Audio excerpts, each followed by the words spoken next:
नमस्कार। आज पूरे हिंदुस्तान ही नहीं पूरे विश्व में 22 तारीख को अयोध्या में होने वाले राम मंदिर में राम लला की प्राण प्रतिष्ठा का कार्यक्रम बहुत चर्चा का विषय बना हुआ है।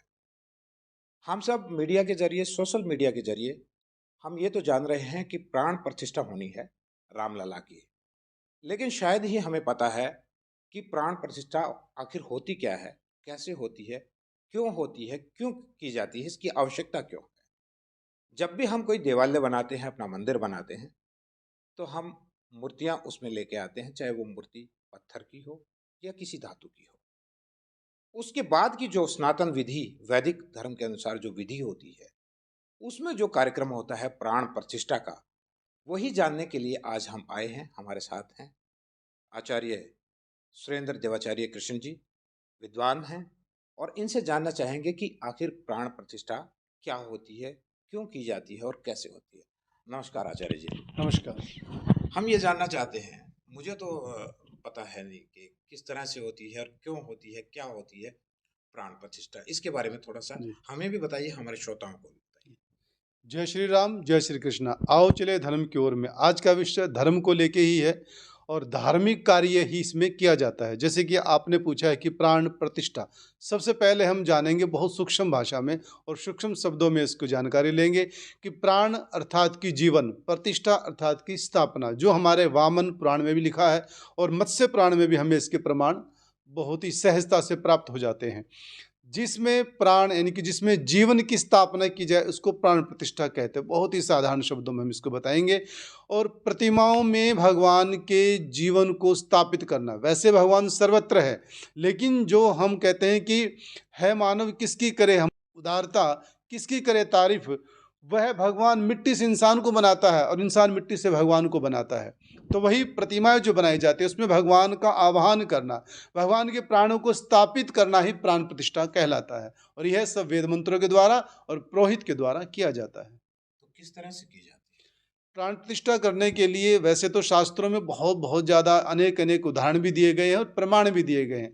जो हमारे हिंदू धर्म सनातन संस्कृति में जो प्रतिष्ठा के प्रमाण दिए गए वह यह है कि भगवान की प्रतिष्ठा करने के लिए सबसे पहले शुभ मुहूर्त का आंकलन किया जाता है। उसके बाद महा इत्यादि का आंकलन किया जाता है और फिर उसके बाद जो किया जाता है वह ये निर्धारित किया जाता है कि हमें 7 दिन में प्रतिष्ठा करनी है या 9 दिन में करनी है, 11 दिन में हमें प्रतिष्ठा करनी है। 7 दिन, 9 दिन, 11 दिन में यह होता है कि हम उसमें मंत्रों की संख्या के लिए समय को बढ़ा देते हैं, लेकिन ना तो उसके अंदर विधि का लोप होता है, ना ही मंत्रों का लोप होता है। उसके अंदर पूरा विधान से किया जाता है, लेकिन समय को देखते हुए देश काल पात्र के अनुसार समय 7, 9 या 11 दिन किया जाता है।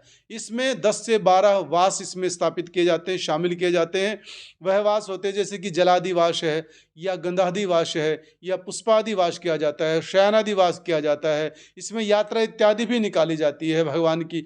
और फिर उसमें प्राणों की प्रतिष्ठा के लिए वेद मंत्रों का सहारा लिया जाता है। पुरोहित को निमंत्रण किया जाता है सबसे पहले, और पुरोहित आकर इस कार्य को आगे बढ़ाता है, इसको गति प्रदान करता है। अच्छा, क्यों आवश्यक है प्राण प्रतिष्ठा? जी, बहुत अच्छा प्रश्न आपने किया है कि प्राण प्रतिष्ठा क्यों आवश्यक है। देखिए, एक कारीगर ने एक आकृति बनाई है भगवान की। सपोज करो कि भगवान श्री राम की उन्होंने आकृति बना दी है।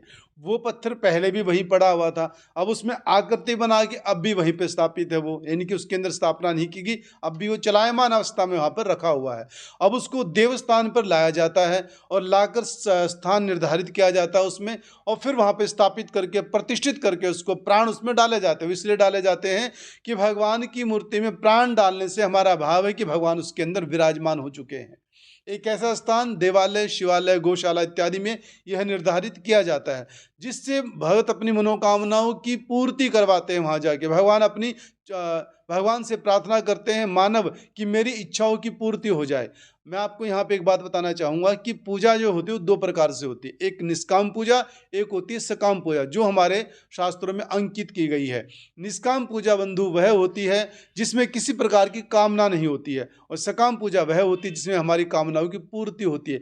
वही कामनाओं की पूर्ति करने के लिए हम प्रतिष्ठित प्रतिमाओं के सामने जाते हैं और पूजा अर्चना करते हैं। एक छोटा सा कोई मंत्र हमारे ज्ञान के लिए।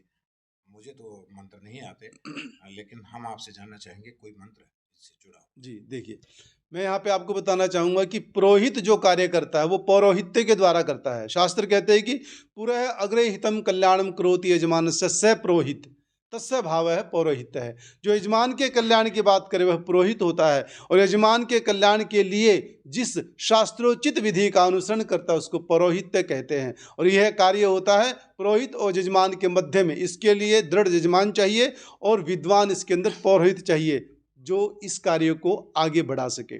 प्रतिष्ठित करने के लिए यहाँ पे बहुत ही सुंदर और पौराणिक मंत्र इसमें दिया गया है, वैदिक मंत्र इसमें दिया गया है। वह मंत्र यह है, उसी के द्वारा प्रतिष्ठित किया जाता है। मंत्र तो बहुत है, लेकिन अभी देश काल पात्र और समय के अनुसार जो मंत्र वो यह है, ओम मनो ज्योतिर्जुखतामाजस्य बृहस्पतिर्जजमिमन्तनो त्वरिष्टं जजगुं समिमं दधातु विश्वे देवा स इहमादयन्तामों प्रतिष्ठ। बहुत बहुत धन्यवाद। और बड़ी तन्मयता से, बड़े प्यार से इन्होंने इस चीज़ का वर्णन किया है।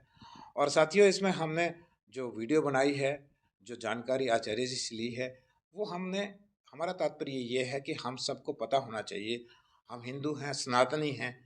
जब एक वाक्य, एक विषय इतना प्रचलित हो रहा है, उसका इतना शोर है, इतना गुंजायमान है, तो हमें उस चीज़ का पता होना चाहिए कि प्राण प्रतिष्ठा आखिर होती क्या है। तो हमें दो चीज़ें समझ में आई हैं इसमें।